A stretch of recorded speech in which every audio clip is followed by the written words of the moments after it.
Welcome to the Shipping Podcast, where you meet interesting maritime professionals sharing their passion for the shipping industry and their everyday job. I am your host. My name is Lena Gothberg.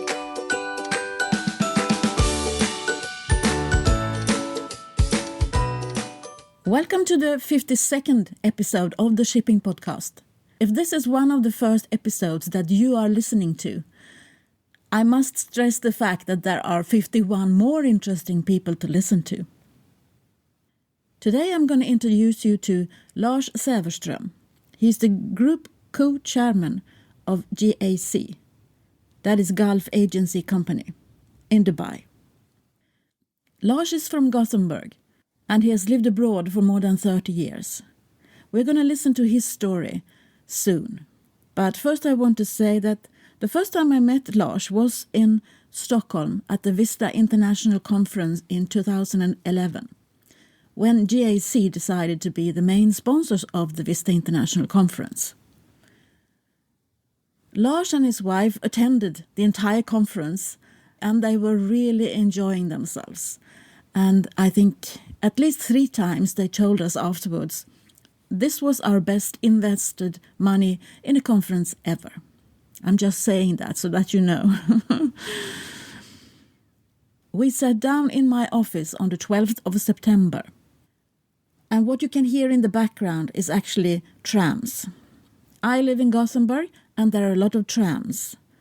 They are like 13 tons, so that is why you can hear them in the background. It's very hard to reduce the noise from them, but I hope you can bear with it. So what is GAC? Well, it's a privately owned company which provides service to ship owners and operators. They work with logistics in general and also some specialist logistics services. They are in marine operation, and the rest I think Lars will explain. Welcome to the Shipping Podcast. Thank you very much. Could you please introduce yourself? I will certainly do. My name is Lars Säfverström, and I'm a Swedish citizen, born and bred in Gothenburg here in Sweden. I'm a proud father of 2 twins, Thomas and Maria, and I've been blessed with 3 grandchildren. I've been in the shipping business since very early days. I think I can trace it back to when I was 6 or 7, because my father, he was involved in shipping services and shipping businesses. My father, he had a small company himself, and his service was to deliver fresh water to ships calling in predominantly Gothenburg port. And from time to time I had to, or I was invited, and sometimes even I was ordered to come with him and help him out to connect horses and to give service to the liner business in Sweden. I think that was the first introduction to shipping that I had, and it must have influenced me quite a lot, because ever since I have done not very many other stuff than shipping and transportation. So you did educate yourself to become a master mariner? I did indeed. My first ship was in 1967. It was a Swedish-American line Borgholm, and it was a ship that went to the Great Lakes. And my summer break between 8th and 9th grade, I had a job in the kitchen as an apprentice.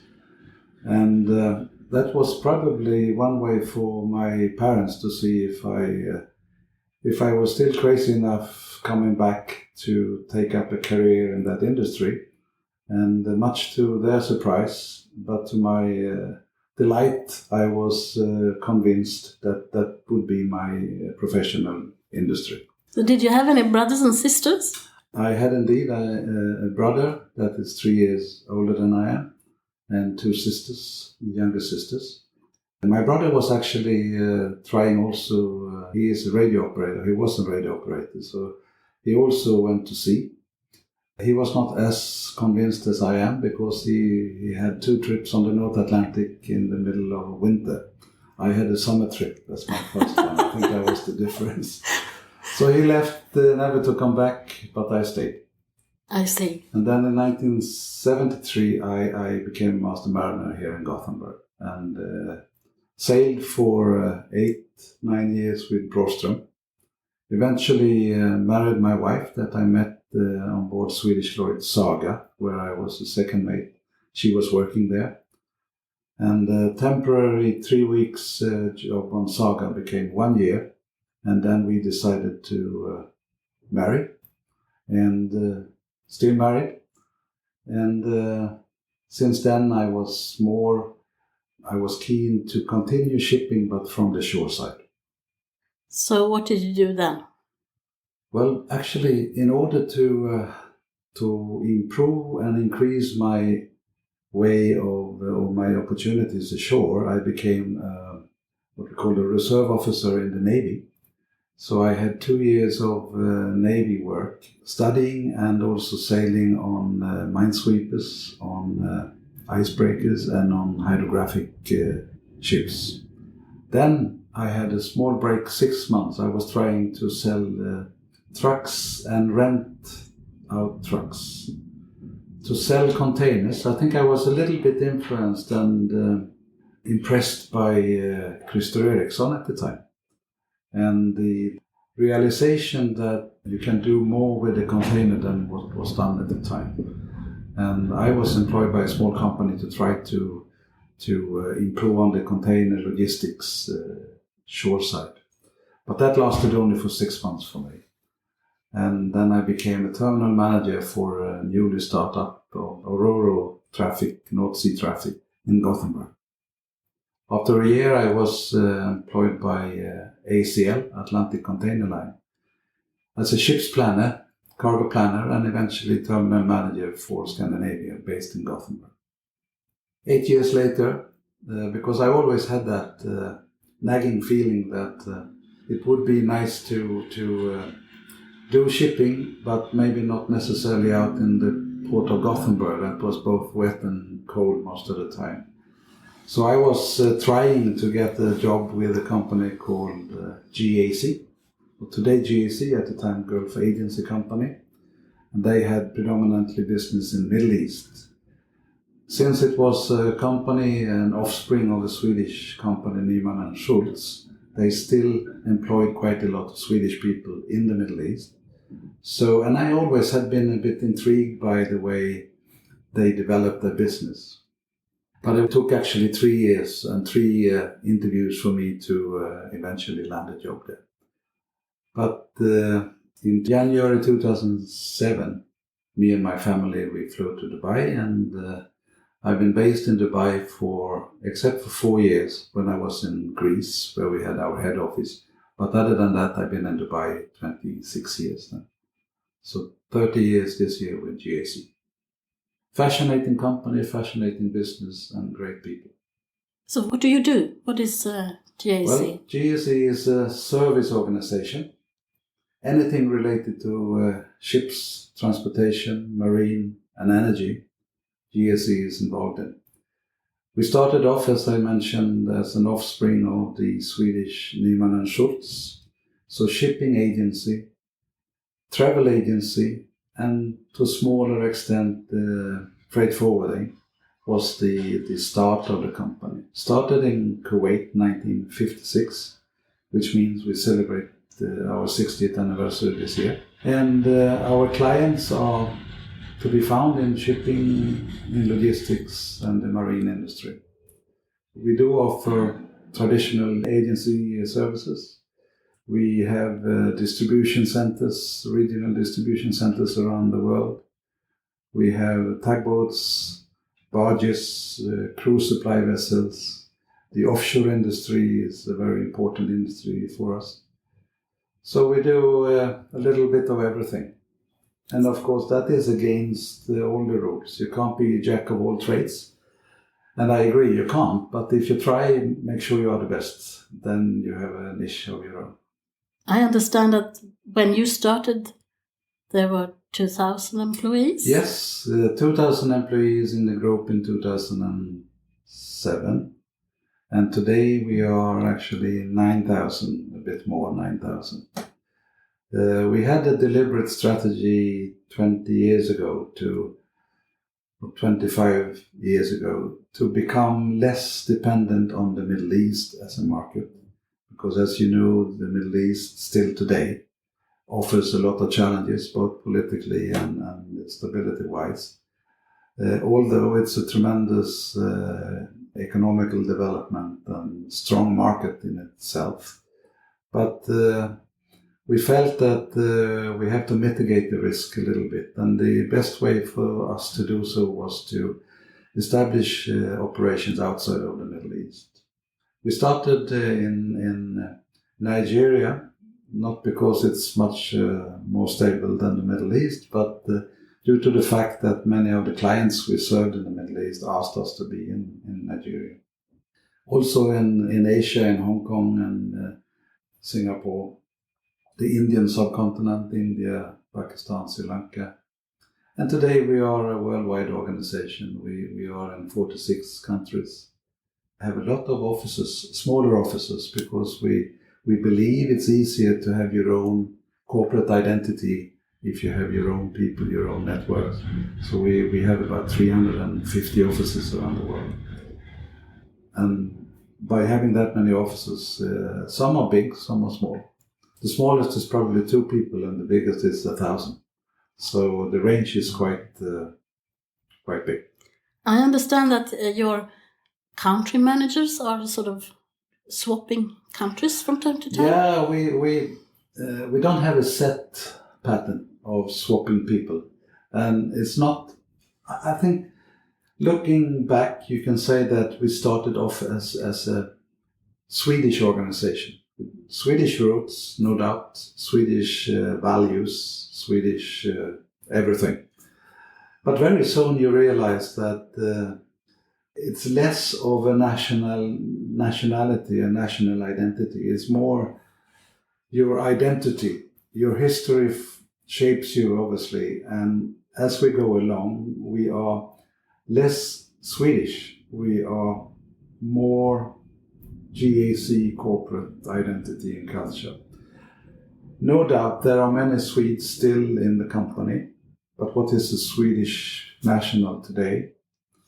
We are different today, we will be different tomorrow. But the fact is that the management that we have, it used to be expatriate, as we say. We used to source people from one country going into other countries, where the circumstances were possibly such that you couldn't recruit local management, local staff in the same way as you can today. So we see a trend in GAC where you actually source more of your HR requirement in local markets where people operate, which means also then that there will be less shifting of management. But still, with the number of companies we do have, there's still a fair amount of people that pack the suitcases on a regular basis and travel to new countries. I think it's necessary in order to understand where the world is moving, that you indeed are prepared and have an open mind, prepared to go places and try to understand. Apply what you already know and try to change what you thought you know into what you may learn for the future. So what are the biggest changes that you have seen in the shipping industry? I think the biggest changes, well, obviously it's the technical development that has been going on always, I would say. The Internet of Things, or the Internet of Everything as it is today, obviously is something that you can do a lot with, and you have to adapt and you have to adjust. But I think the biggest challenge that we have is the very, very challenging mismatch between supply and demand, the over capacity of ships in every angle. I'm not so sure, I'm not convinced that the economy of scale will work for our industry forever. I think, personally, I think that the ships has become maybe too big, to be honest with you, particularly in the liner industry, to be a sustainable part of a logistics chain.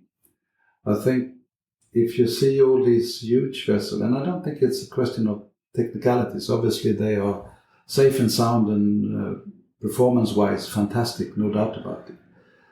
But the question is, do the market really need those things?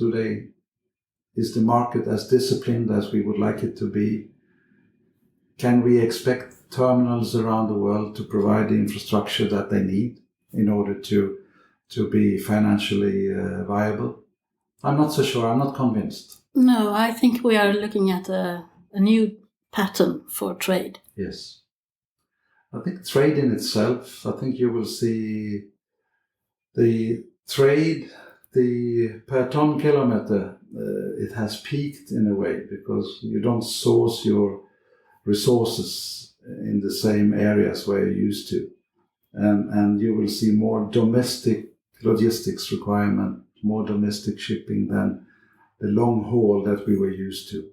And at least for the medium term, God knows what will happen long term. But I think flexibility is still very important for any system, and the ability to adapt to the new circumstances.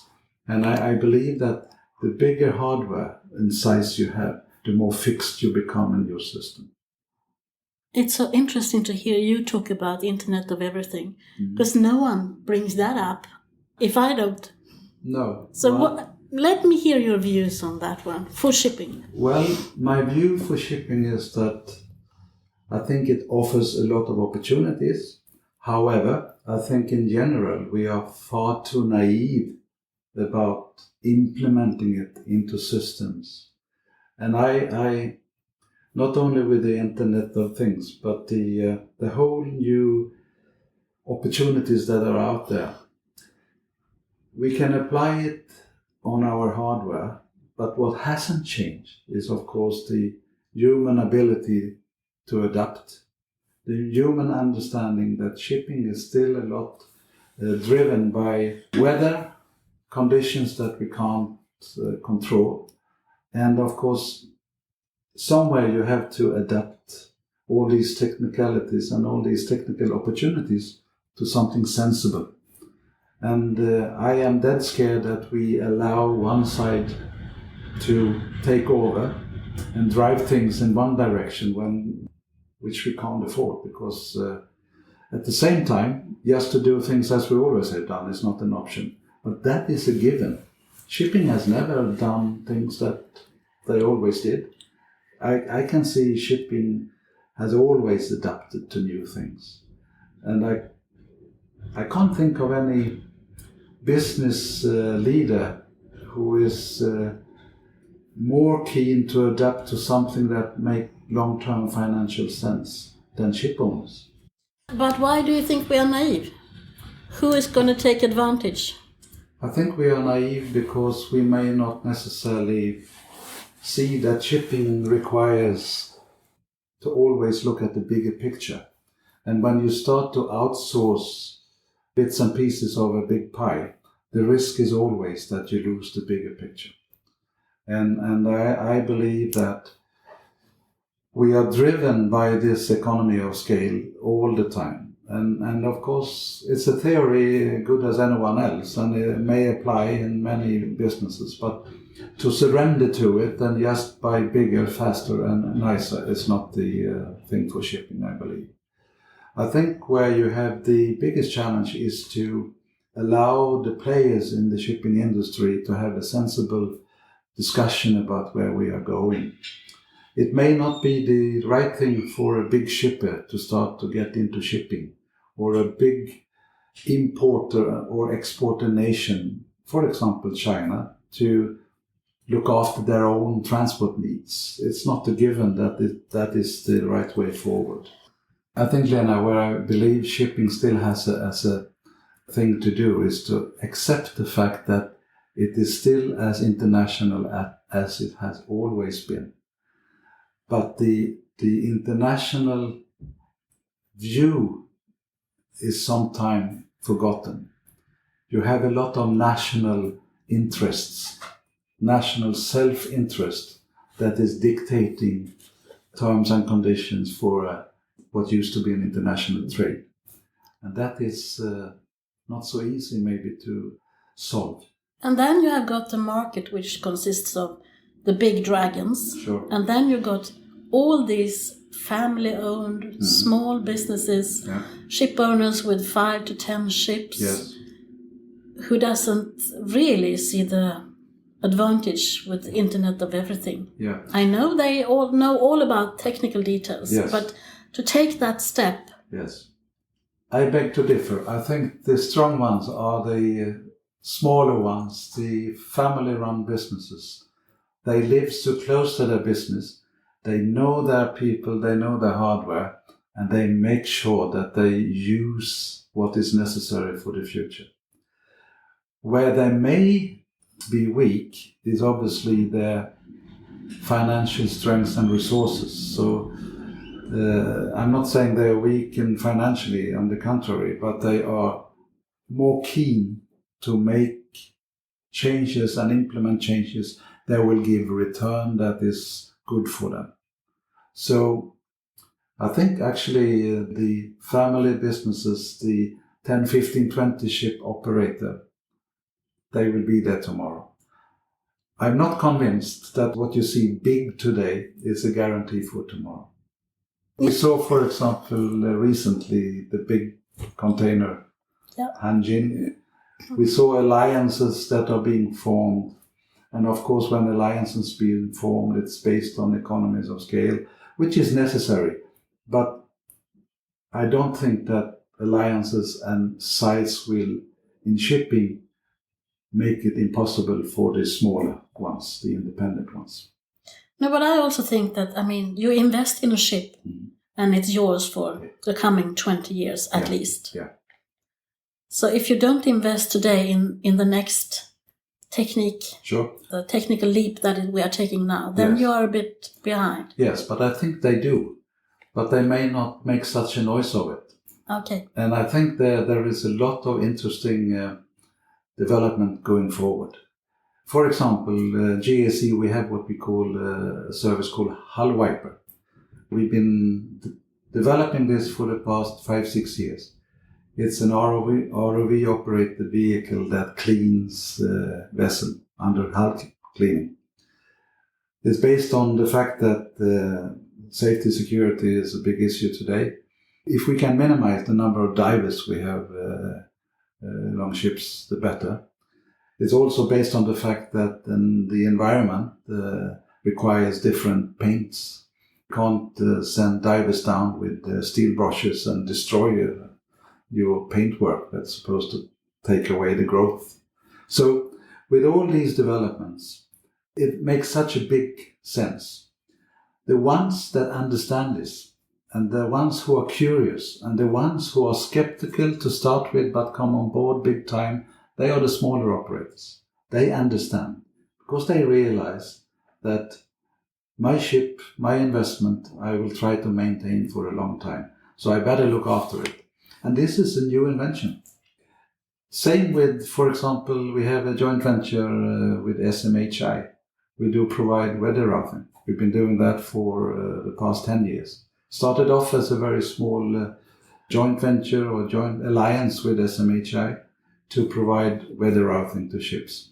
That has grown into something very exciting. And the ones who are buying into this is not necessarily the bigger ones.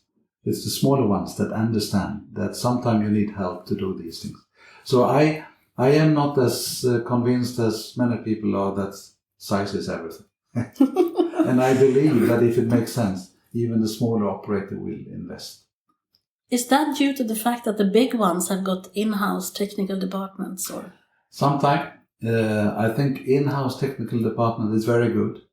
There is always a risk, in my opinion, that you believe what you do in-house is the right thing to do. Sometimes it is, but not always. No, because nowadays it's like innovation is driven in a totally different way. Sure. Look at Google or Apple or those guys. Sure. They stand up and say, we've got this problem. Can anyone in the world solve my problem? Yes. That is not the way you do it if you have an in-house technical department. No. There's always a risk that you become skeptical, and there is always a risk that you believe that since it's been developed by somebody else, we may not trust it.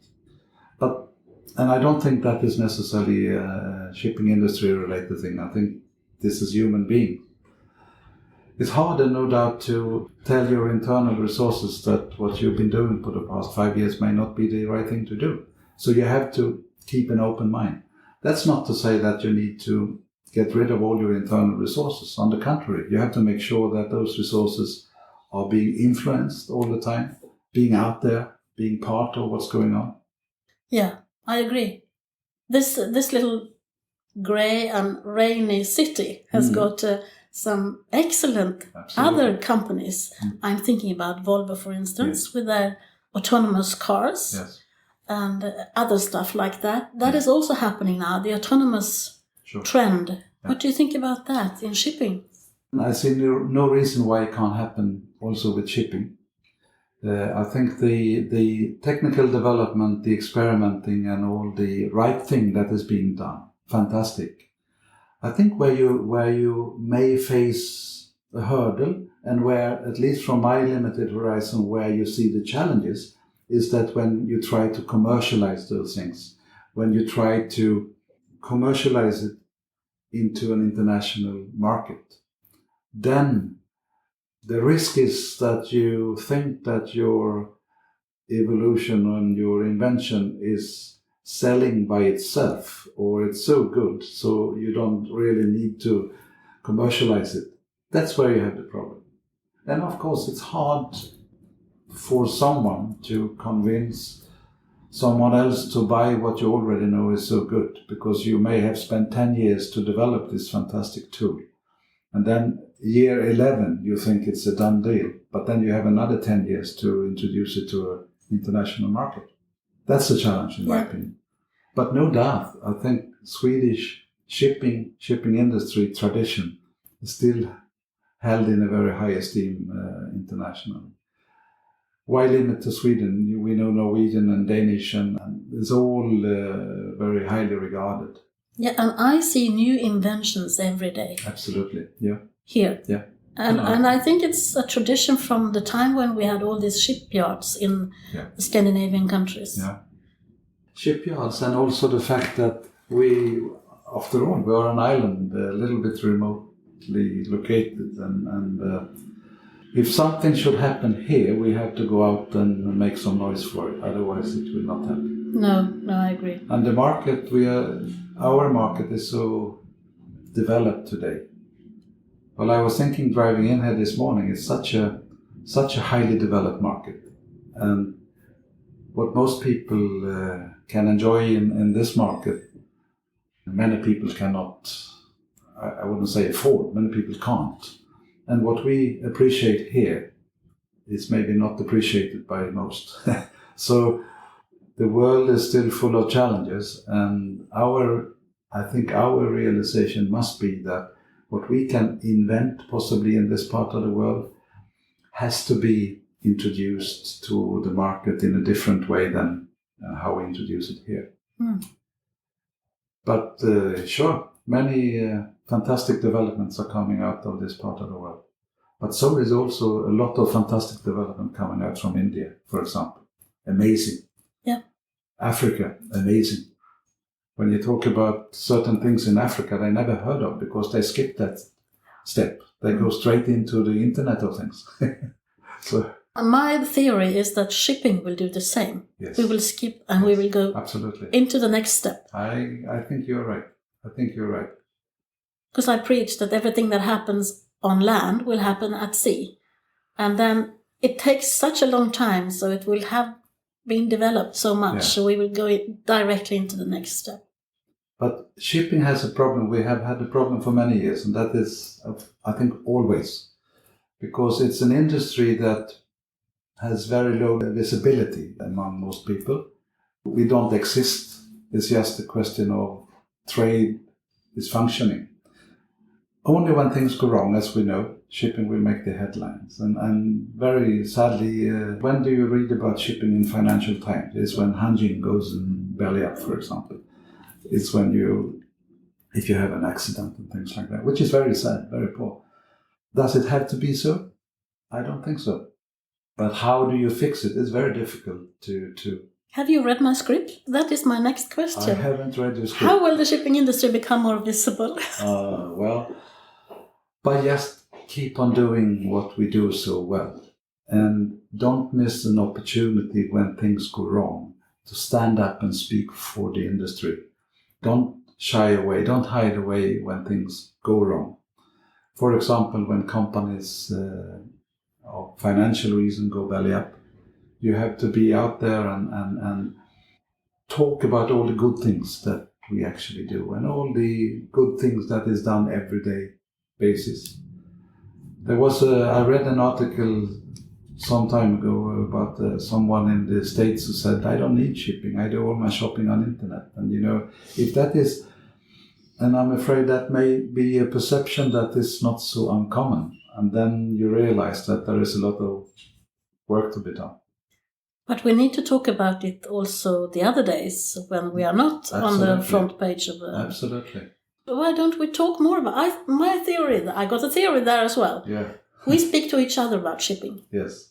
We don't speak to other people. No, I agree. So that's why is that? True. Yeah, I think we are a bit shy. You think so? I think we are a bit shy. I don't think we realize possibly how important it is that the future generation understand that all these nice things to have has to physically be brought to a market. And that transportation is very often done by ships. It's a good thing if it is done by ships, because ships is a very environmentally friendly and it's a future way of transporting things. But then you have the political agenda. For example, again, in this city, and I'm not political at all, but when you realize that the new bridge is going to be built, allows lower clearance than the old one, then you ask yourself, where are we heading? But these things are probably bound to happen from time to time. But we don't have a forum that is voicing our concern in a concerted way, I think. Mm. But turning back to GAC then, you have done something spectacular this year, or? Have we?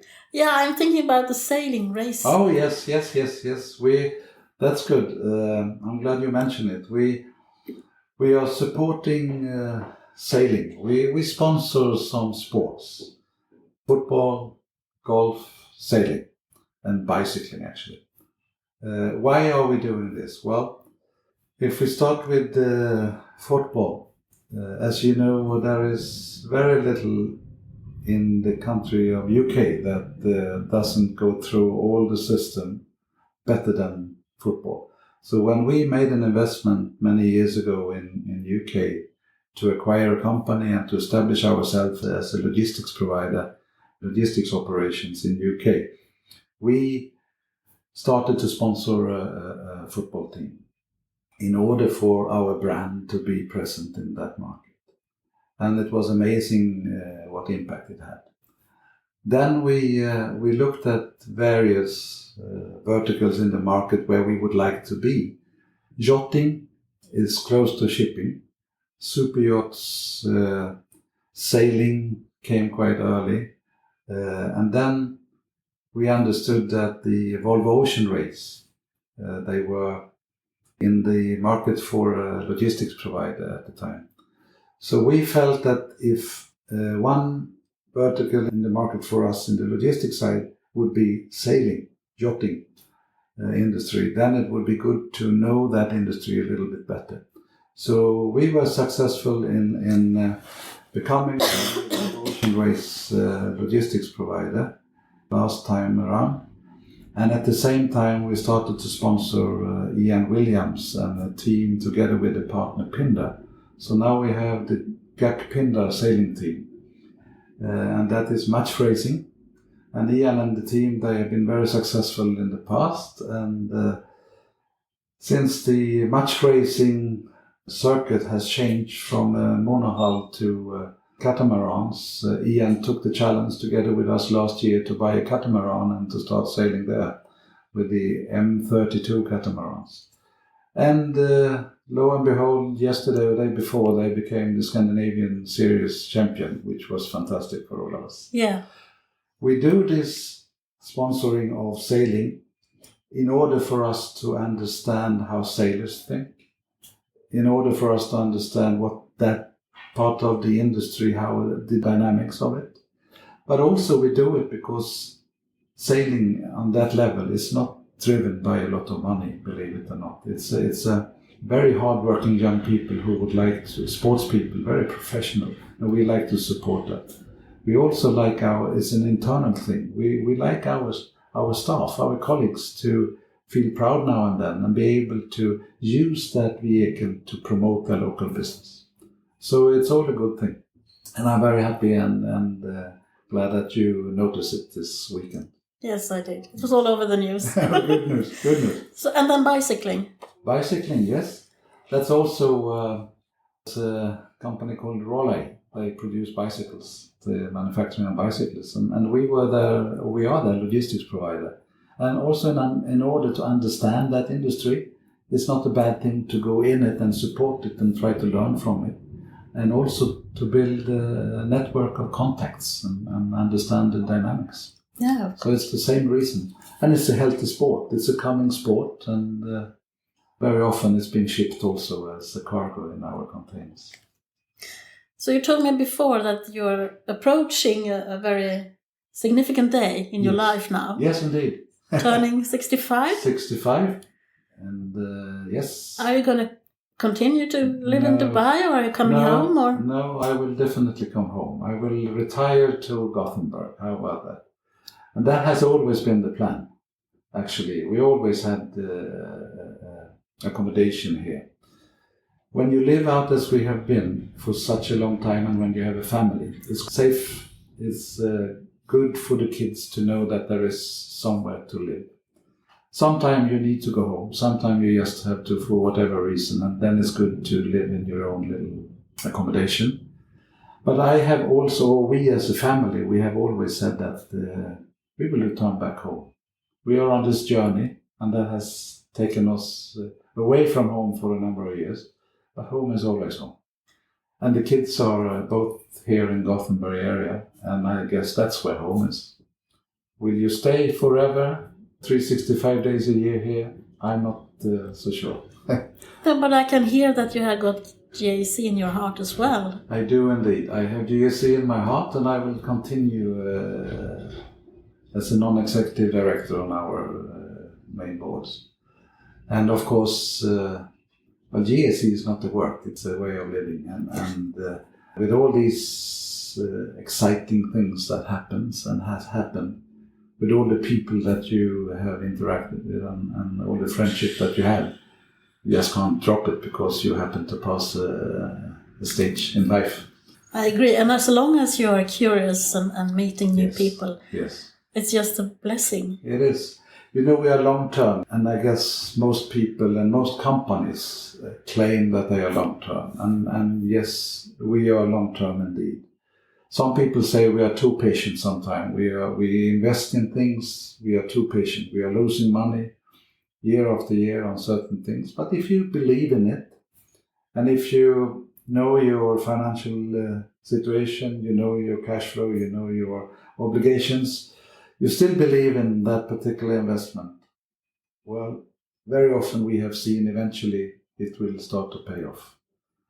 You can do that if you're a private company. You can't do it if you're listed and you have angry shareholders chasing you every quarter.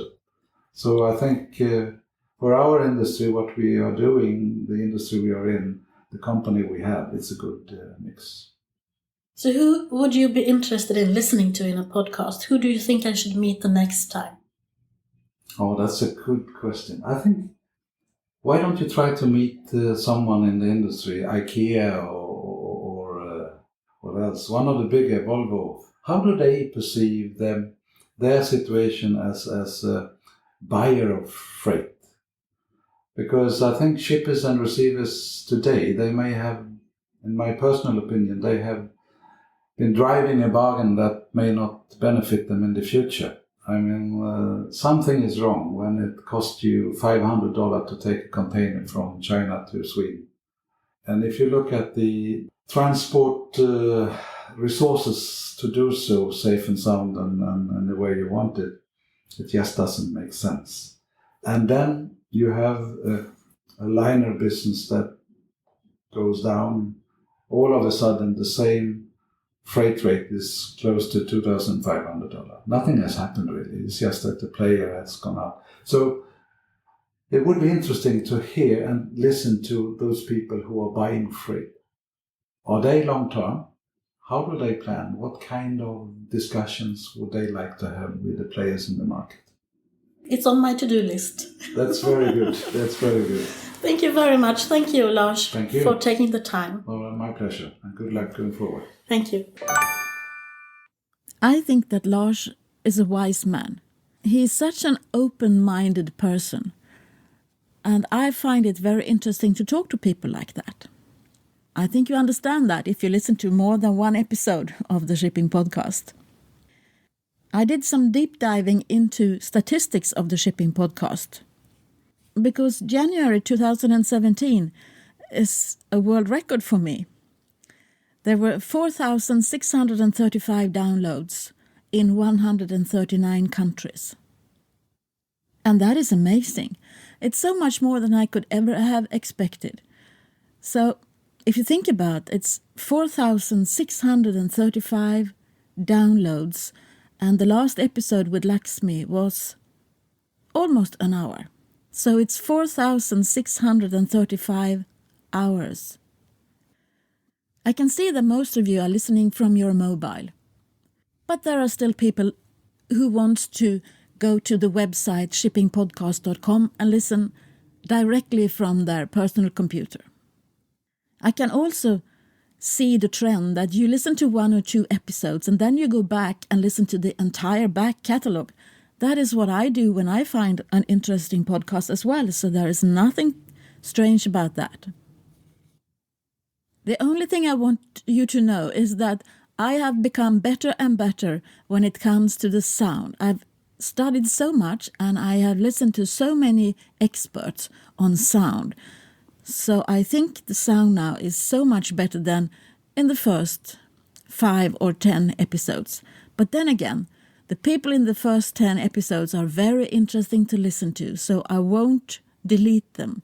I will live with the fact that I have developed my skills and I'm better now than I was when I started, which I think is good. Also, at the beginning, I was criticized for only having Swedish guests. Of course, I started with the things close to me, and I took my microphone and I went out and met people that I know you would find interesting. Some people told me, why do you do this in English when you are only speaking to Swedish guests? Guess what? If I would have done this in Swedish, I would not have had 4,635 downloads in January 2017, I promise you. I can see the entire downloads in each of these 139 countries, even though, of course, Sweden is the country where most people download my podcast. And as you have noticed, I have traveled a bit now. As I spoke about in the episode with Peter Hinchcliffe, it takes a while for me to release the interviews that I do make. I go to one city or to one conference and I do a lot of interviews. And since I only release them every other week, it takes a while until I publish them. So that is why I'm always mentioning the date when the interview was made. And even though the content is evergreen, I want everyone to know when the episode was recorded.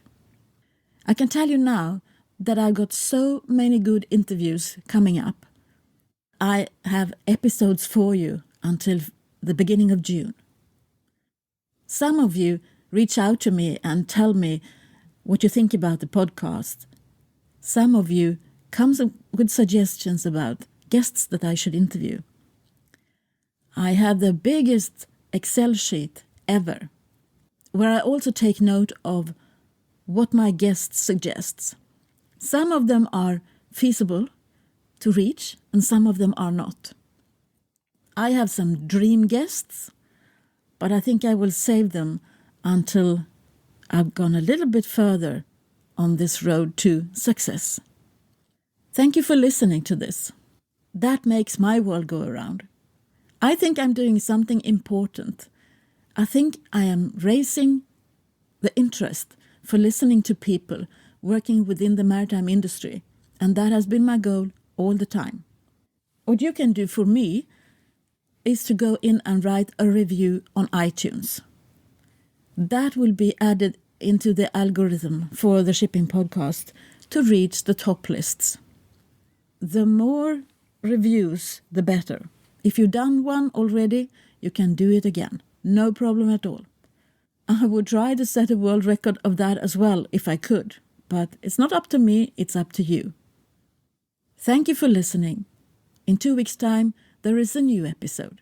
I promise you, it's yet another interesting maritime professional talking about their passion for the shipping industry.